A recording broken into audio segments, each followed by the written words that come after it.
Good evening, children. Well, it's time for a story again, and tonight the book is called Aladdin and the Fabulous Genie. Chapter 1. Uncle Hasan. Long ago in China, a cheeky young scamp called Aladdin lived with his widowed mother. His father had died when Aladdin was just a small boy, leaving them no money. So Aladdin's mother had to work hard day and night, sewing, cleaning, taking in washing, doing anything to keep a roof over their heads. Even so, they never ever had enough money, and there were often days when they went hungry. And it has to be said that Aladdin didn't do much to help, although he was always happy and smiling. His mother loved her cheeky son, but she worried about Aladdin. She worried about him a lot. "What's to become of you when I'm dead and in my grave?" she would wail. "If only you'd get a job and find some way of making yourself a living." "Stop nagging, Mum," Aladdin would reply. A job was the last thing he wanted, for heaven's sake. "Oh, something will turn up. You wait and see." And amazingly enough, something did turn up. Or rather, somebody. One day, Aladdin was in the market square of his hometown. He'd had a busy morning playing practical jokes on the traders and helping himself to their wares, when suddenly he felt a tap on his shoulder. He turned around, and there before him was a man wearing a silk turban and an expensive-looking cloak. The man's deep, dark eyes stared straight at Aladdin. But he was smiling. "Aladdin, at last I've found you," said the man. "I am your Uncle Hasan, long-lost brother of your poor dead father. May his soul rest in peace." "Uncle?"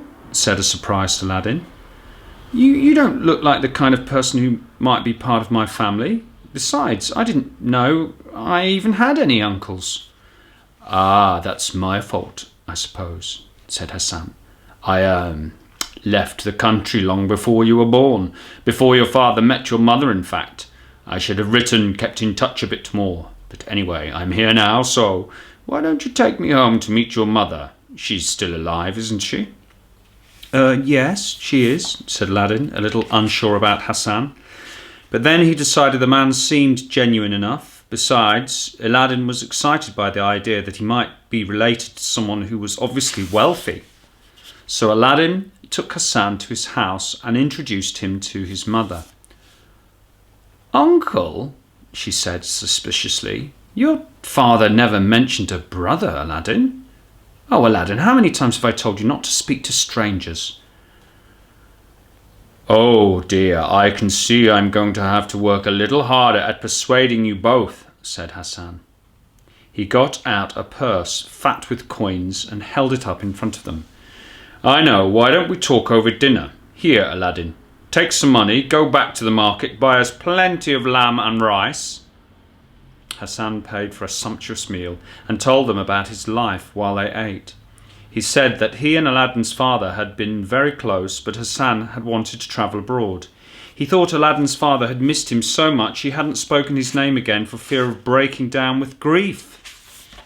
Hasan also said he had done well abroad and was now a rich merchant, but he had always wanted to return to China to be reunited with his brother.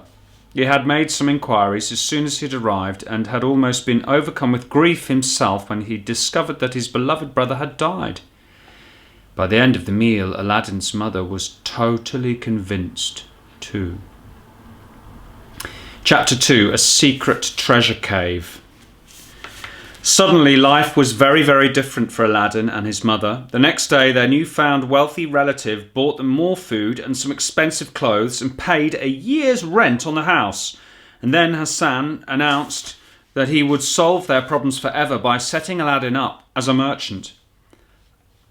"Allah is mighty," said Aladdin's mother. "It's the answer to my prayers." "Well, we might as well get started immediately," said Hasan. "I'll take you on a trading trip with me, Aladdin, and show you how to make some money." Hasan bought 2 camels, and he and Aladdin set off that same morning. Hasan led the way, and Aladdin followed him, his mother waving goodbye. "Listen and learn, Aladdin," she called out, "and make sure you behave." Aladdin rolled his eyes and waved back without looking round. But he had every intention of doing as his mother said.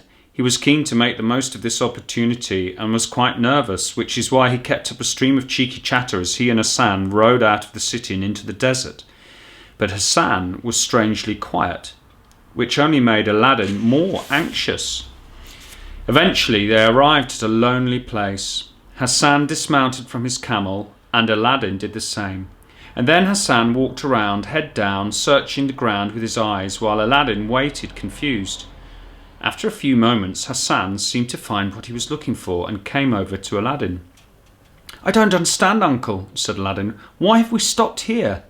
"Be quiet, you impudent young wretch," Hasan snarled, and gave Aladdin such a hard, vicious clout on the side of his head that the poor boy saw stars. "Ow! What was that for?" Aladdin yelled, shocked by this change. "For being so irritating," Hasan hissed.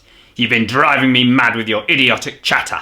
And it was a warning too. Actually, I'm delighted to say that I'm not your uncle. Your sorry excuse for a human being. That's what you are. But I could definitely be your worst nightmare if you don't do exactly what I say." "Well, who are you then?" said Aladdin, massaging his throbbing ear. "I am in fact a Moorish sorcerer," said Hasan.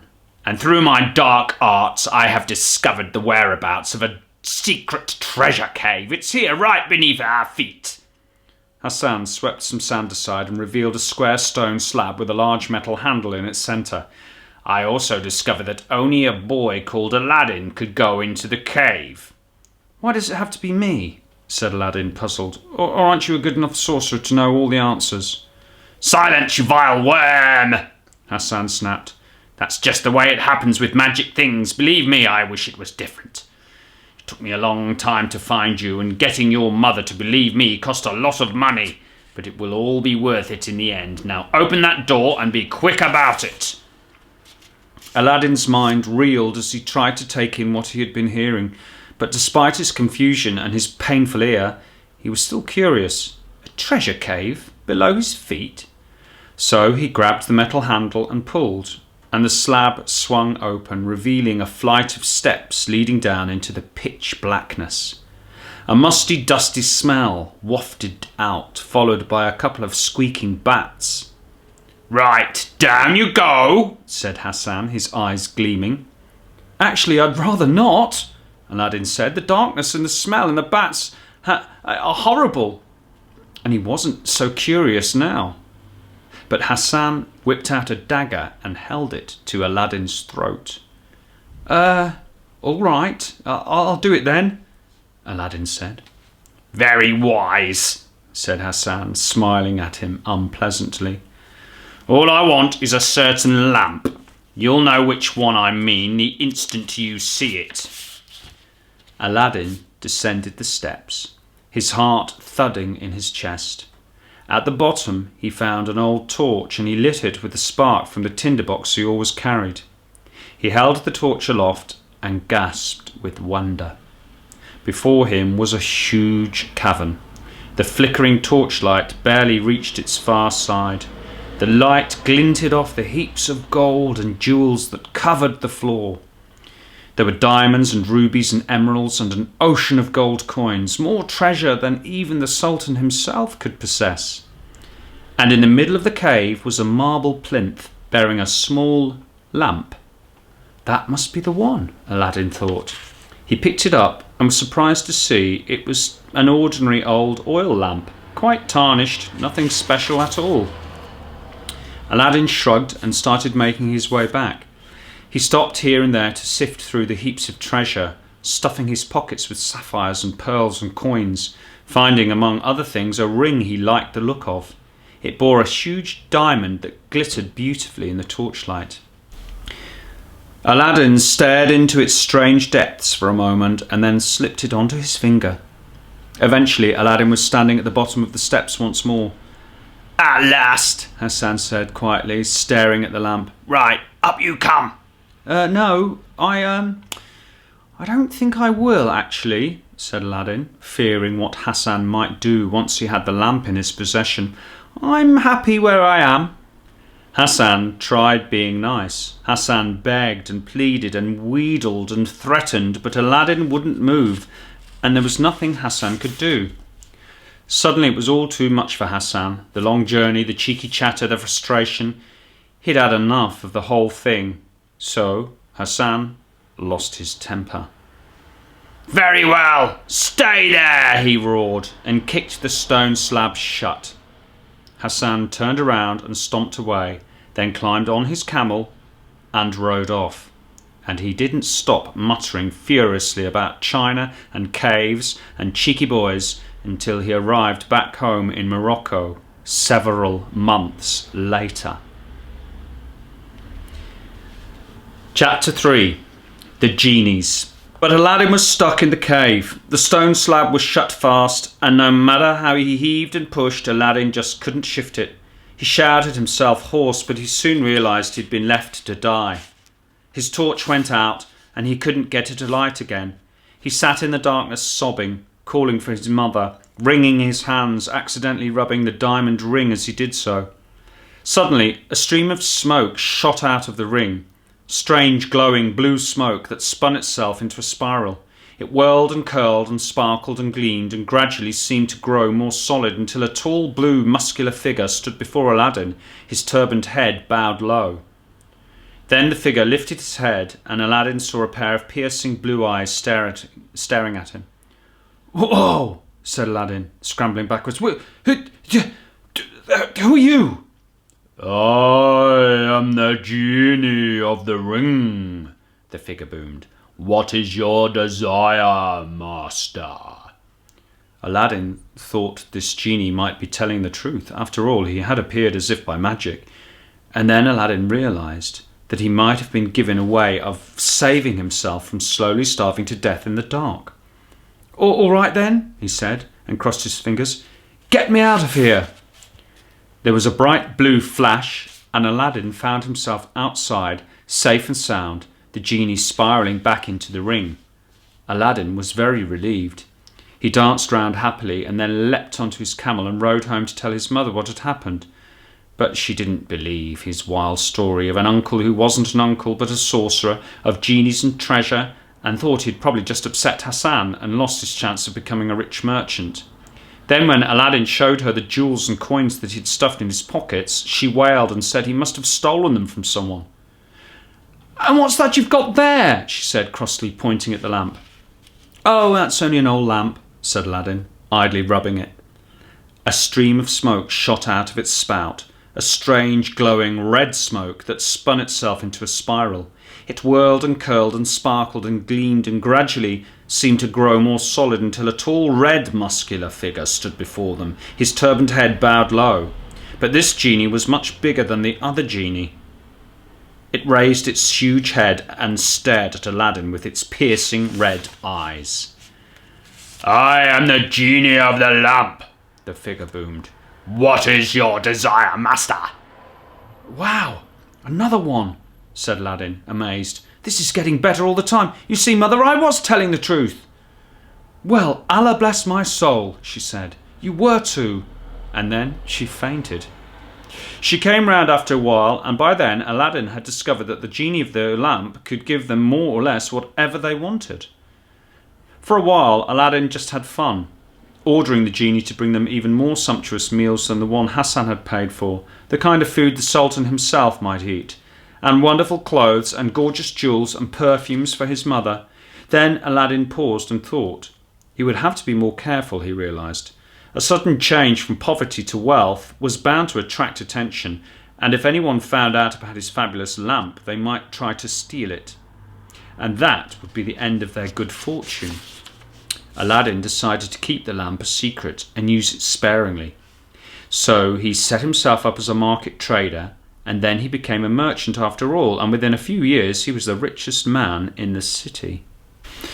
Chapter 4. New Lamps for Old. Not long after that, Aladdin married the beautiful Yasmin, daughter of the Sultan. They lived in a marvellous palace and were blissfully happy. Aladdin loved Yasmin, and Yasmin loved her husband, and she thought he was a wonderful man, although there was one odd thing about him. He had an old, tarnished, battered lamp that he kept in a cupboard in their bedroom. He seemed to be very attached to it, but would never explain why.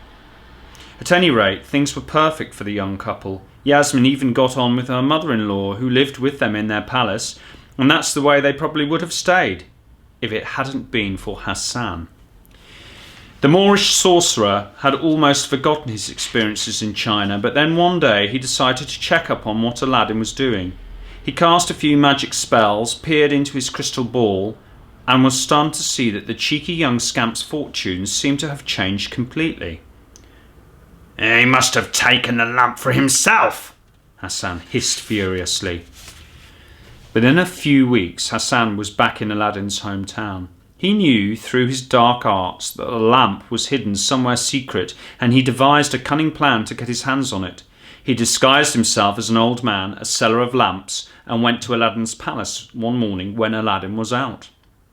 "New lamps for old," Hasan shouted at the gate. "New lamps for old." Aladdin's mother didn't hear him, but Yasmin did, and remembered that old lamp in the cupboard. What a nice surprise for Aladdin it would be to find a new lamp in its place, she thought. So she took it out to Hasan at the gate. He gave her a new lamp and then quickly hurried away with the old one. He knew all about the genie in it and the power the genie could give him. "At long last!" Hasan cried as he rubbed the lamp, and the genie appeared with all the usual magical special effects, of course. "Genie, take me straight back to Morocco," Hasan said. "Oh, and bring Aladdin's palace too." "Your wish is my command, master," said the genie, and obeyed Hasan's bidding, whirling him and the palace off in a towering cloud of red smoke. Yasmin was inside it, and so, unluckily for her, was Aladdin's mother. Aladdin returned later to discover a very nasty surprise, a huge hole where his palace should be. He was horrified and worried about his wife and mother, but no one else could tell him what had happened. Aladdin had his suspicions and remembered that he also had a way of finding out for sure. He had kept a certain diamond ring for just this kind of emergency. He rubbed it, and soon the genie of the ring was standing before him. The genie told Aladdin about Hasan's trick and how the genie of the lamp had taken the palace and Yasmin and Aladdin's mother to Morocco. But the genie of the ring wasn't powerful enough to bring them and the palace back. "Right then," Aladdin said grimly, "I'll have to sort this out myself." So Aladdin got the genie of the ring to take him to Morocco. The genie of the lamp had dumped Aladdin's palace by the sea, and Aladdin crept inside, keeping an eye out for Hasan. But the sorcerer didn't appear, and Aladdin soon found Yasmin and his mother. They were very glad to see him. "Oh, Aladdin," Yasmin wailed, "you must save me from that horrible old man. He says I have to forget about you and agree to be his wife instead." But Aladdin was cleverer than Hasan, and he quickly came up with a plan to deal with the sorcerer once and for all. Some say he got Yasmin to give Hasan a poisoned drink. Others claim that Aladdin hid behind a curtain, then jumped out on the unsuspecting sorcerer and stabbed him. But the truth is funnier. Aladdin told the genie of the ring to shrink Hasan to the size of a mouse and then seal him in a magic bottle with a tiny replica of Aladdin himself. And that's where Hasan is to this day, trapped inside forever, listening to an endless stream of cheeky chatter and jokes, unable to do anything about it. Aladdin found his fabulous lamp and told the genie to whisk them home in the palace. And that's pretty much the end of the story, except to say that Aladdin and Yasmin had many fine children and lived happily ever after. Oh, and Aladdin's mother lived for a long time too and never had to work again, so she was very grateful to her son, although every once in a while she would look at him and say, "I still think you should have got a proper job." But then you can never satisfy some people, can you? That's it. Well, that's the end of that story. Good night, God bless, and I'll see you tomorrow.